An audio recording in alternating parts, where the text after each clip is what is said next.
آج میں جا رہا ہوں دریا سندھ کے اس پار۔ دریا سندھ کے اس پار سنا ہے دریا کا کٹاؤ جاری ہے۔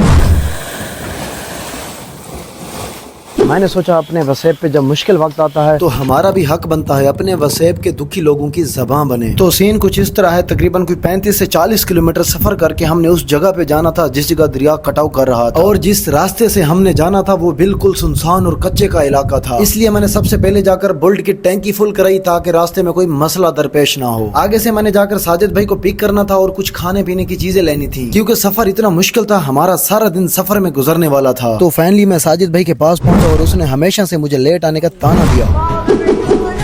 ساجد بھائی کو پک کر کے کچھ کھانے پینے کی چیزیں اٹھا کے ہم لوگ نکل پڑے اپنے سفر کی طرف۔ تقریباً کوئی 7 سے 8 کلومیٹر سفر کرنے کے بعد آبادی ختم ہوگی اور آگے ٹوٹل سنسان راستہ آ گیا، اور آخر کار ہم دریا کے پہلے سیکشن پر پہنچ گئے۔ اب بات اگر دریا سندھ کی جائے تو دریا سندھ کے مین بہاؤ تک پہنچنے سے پہلے ہمیں کم سے کم 2 سے 3 دریا کے چھوٹے چھوٹے ٹکڑے کراس کرنے پڑتے ہیں، کیونکہ دریا سندھ پاکستان کا سب سے بڑا دریا ہے اور یہ مین بہاؤ کے علاوہ بھی بہت سارا پھیلا ہوا ہے، اور کیسی کیسی جگہوں پر بلٹ کو گزار کر لے جانا پڑا یہ آپ خود ہی دیکھ سکتے ہیں۔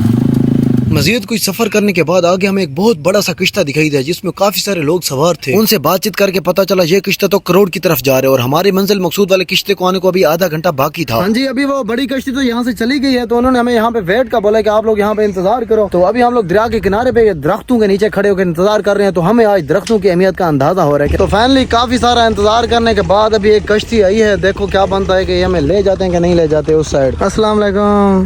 تو فائنلی ہم لوگ کشتی پہ پہنچ گئے، اب یہ نہیں پتا۔ السلام علیکم کارن بھائی۔ کشتی والے بھائی سے بات چیت کر کے پتا چلا وہ تو ہمارا جاننے والا نکلا۔ اس نے کہا جلدی سے اپنا بلٹ لے، آپ کو دریا کے اس پر اسپیشل لے چلتا ہوں۔ بلٹ کا وزن کافی زیادہ ہونے کی وجہ سے بڑی مشکل سے اس کو کشتی پہ لوڈ کیا۔ اس وقت دن کے تقریباً 11:30 بج چکے تھے اور گرمی اپنی شدت اختیار کر گئی تھی، اور کشتی پہ تو گرمی ویسے بھی زیادہ لگتی ہے، فل ٹائم پسینہ آ رہا ہے بھیا۔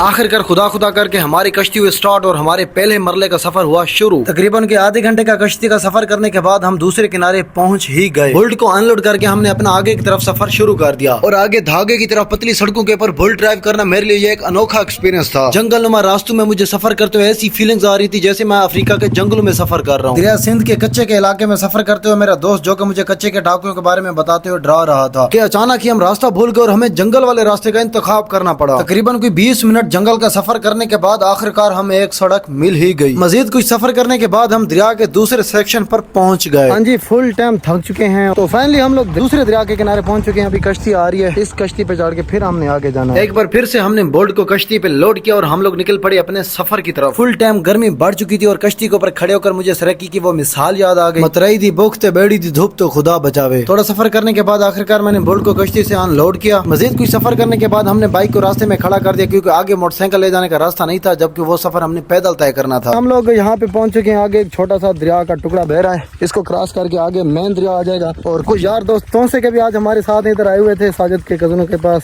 ابھی اس کو ہم کراس کرنے لگے ہیں، پانی کے اندر ہمیں گھسنا پڑے گا، اور یہ ہمارا آخری مرحلہ تھا۔ آخر کار یہ سیکشن پار کرنے کے بعد ہم لوگ اس جگہ پہ پہنچ گئے جہاں پہ دریا کٹاؤ کر رہا تھا۔ وہاں پر پہنچتے ہی سب سے پہلے ہم بستی کے ایک بزرگ سے ملے جس نے ہمیں حالات حاضرہ سے آگاہ کیا۔ عرض خدمت ہے جی میں ڈا گھر بیٹھے ہیں، وہ اپنے اپنے وسائل تے ایک بندہ تھی رقبے گھر مکان سکول مسیتاں ہر چیز نہیں ہے جانی ات پرائی میں اعلان کیتے سے 2350 کرا دی پٹی 2350 کرائی پانی کھڑے۔ اجڑی ہوئی بستیاں دیکھ کر میرے تو آسان ہی خطا ہو گئے۔ یہاں کے مقامی لوگ بے بسی سے اپنے گھروں کو دریا میں گرتا دیکھ رہے تھے۔ بستے گھروں کو اجڑتا دیکھ کر ہمیں یہ سیکھنے کو ملا کہ یہ دنیا فانی ہے، ایک دن سب ختم ہو جانا ہے۔ ادھر ہی میری نظر ایک تندور پر پڑی جس کو دیکھ کر مجھے خیال ہے کہ آج سے کچھ دن پہلے یہاں پہ کھڑی کوئی اماں روٹیاں بنا رہی ہوگی، اور آج یہ تندور دریا کی نظر ہو رہا ہے۔ دریا سندھ بہت بڑا ہے، ہر سال یہ کٹاؤ کر کے ادھر سے ادھر اپنی جگہ تبدیل کرتا رہتا ہے۔ یہ آپ لوگوں کے لیے اور حکومت کے لیے تو معمولی سی بات ہوگی، لیکن ان مئو سے جا کر پوچھیں جو پچھلے 60 سالوں سے ایک گھر میں رہ رہی تھیں، آج انہیں اپنا گھر چھوڑ کر جھونپڑیوں میں جا کر رہنا پڑ رہا ہے۔ کٹاؤ والی جگہ پر ایک منظر مجھے ایسا بھی دکھائی دیا جہاں چولہے والی جگہ سے دھواں ابھی بھی دکھ رہا تھا۔ یہ منظر دیکھ کر میری آنکھوں سے آنسو آ گئے۔ مجھے اس ویڈیو سے کوئی ارننگ نہیں چاہیے اور میرا یہ پیج مونیٹائز بھی نہیں ہے، بس مجھے اس بات کی خوشی ہے کہ آج میں اپنے وسیب کے لوگوں کی آواز بن رہا ہوں۔ ہم لوگ سارا دن سفر کے تھکے ہوئے تھے اور 3.5 سے 4 گھنٹے کا سفر کر کے ہم نے پھر سنسان راستوں سے واپس بھی جانا تھا، اور پھر ہم وہاں کی بستی کے لوگوں سے ملے اور وہاں پہ ہم نے کسی قسم کی کوئی ویڈیو نہیں بنائی تاکہ ان کو یہ نہ لگے کہ ہم ان کی بے بسی کا فائدہ اٹھانے آئے ہوئے ہیں۔ میں اس جگہ سے واپس تو آ گیا لیکن ان گرتی ہوئی بستیوں کا منظر ابھی بھی میرے دماغ میں باقی ہے۔